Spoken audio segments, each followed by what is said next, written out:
Kamu mahasiswa tingkat 1, 2, 3, atau tingkat akhir? Tonton video ini sampai habis karena ada hal-hal yang perlu kamu ketahui sebelum kamu lulus dari perkuliahan. Semoga bermanfaat. Let's go!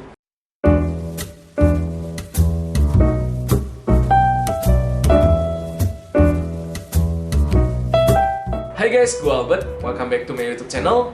Buat kamu yang pertama kali nonton video saya hari ini, gue lulusan arsitektur ITB angkatan 2014.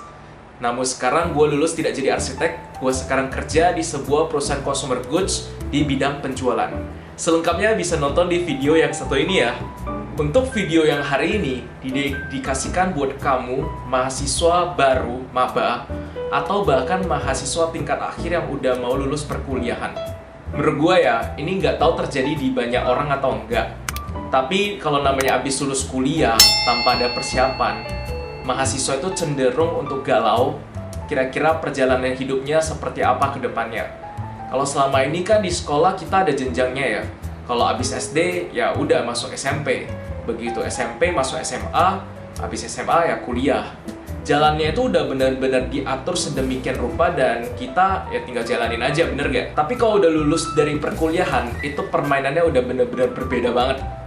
Begitu udah selesai kuliah, jalan hidup masing-masing setiap orang pasti berbeda-beda.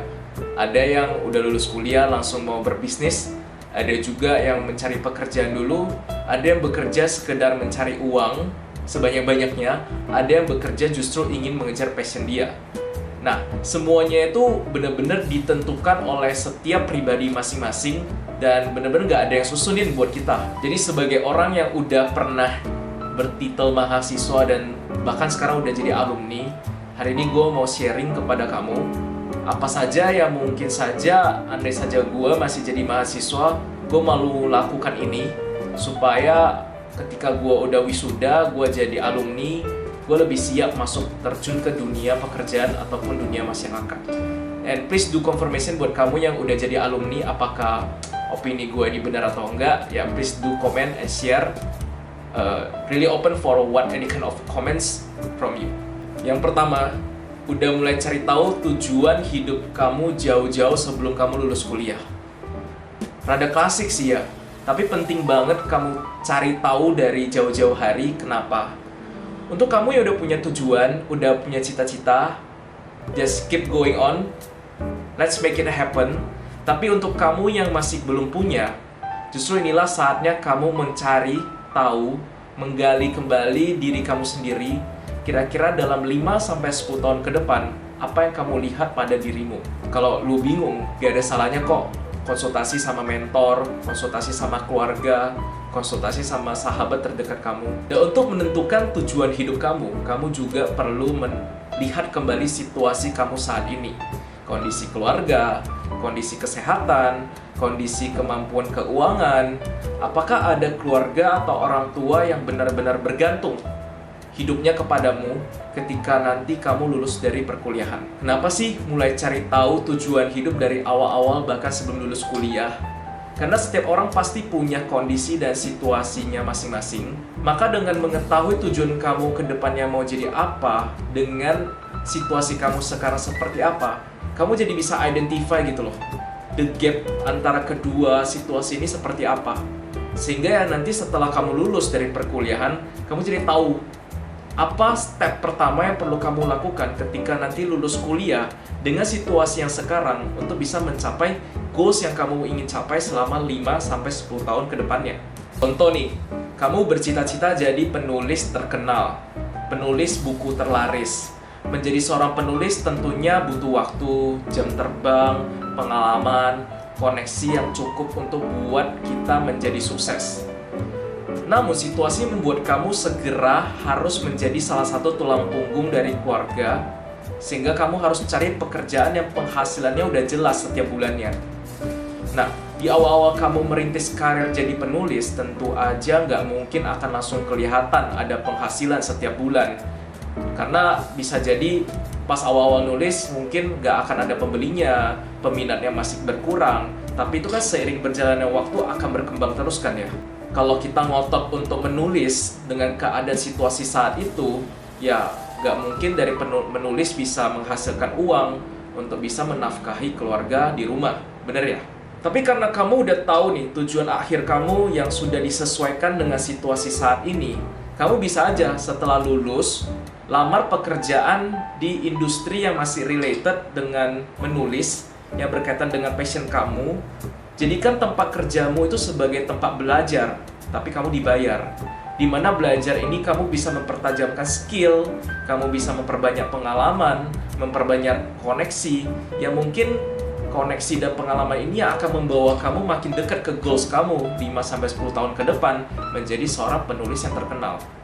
Yang kedua, andai aja kalau gua masih jadi mahasiswa, gua harus tahu bahwa gua harus sadar bahwa IPK bukanlah segalanya ketika nanti gua udah lulus dari perkuliahan.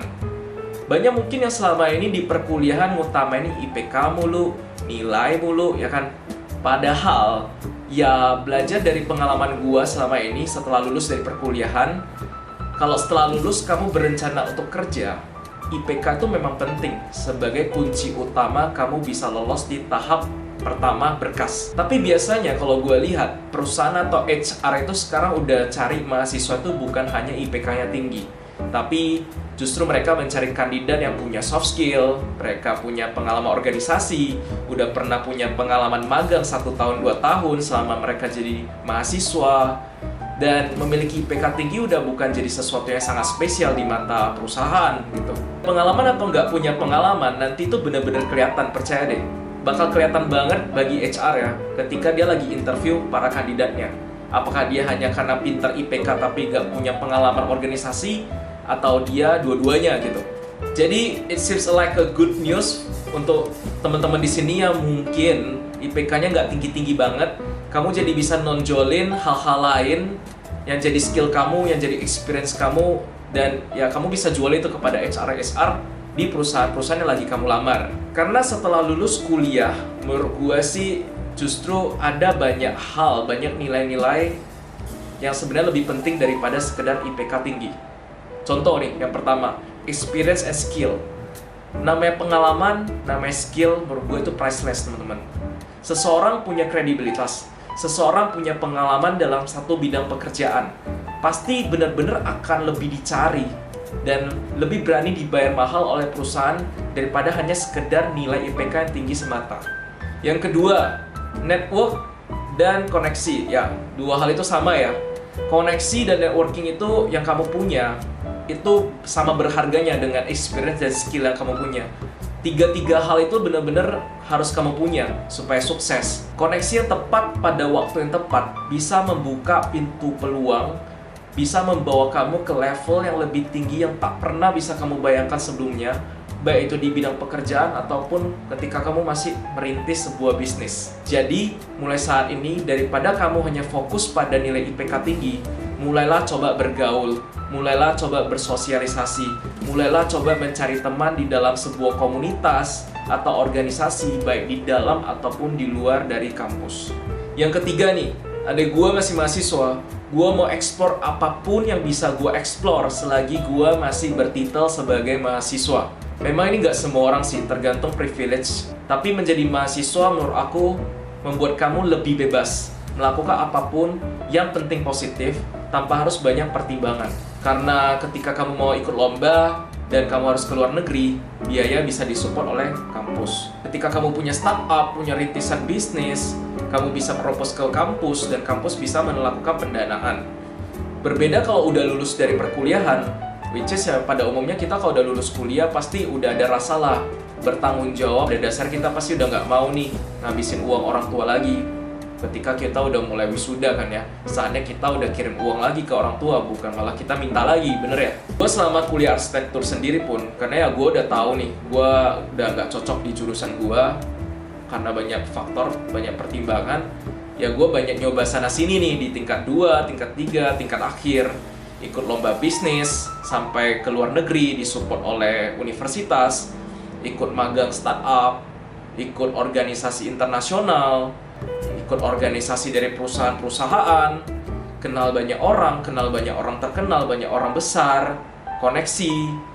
Nah, dari kegiatan-kegiatan yang berbeda-beda itulah yang akan memberikan wawasan yang sangat banyak, teman-teman.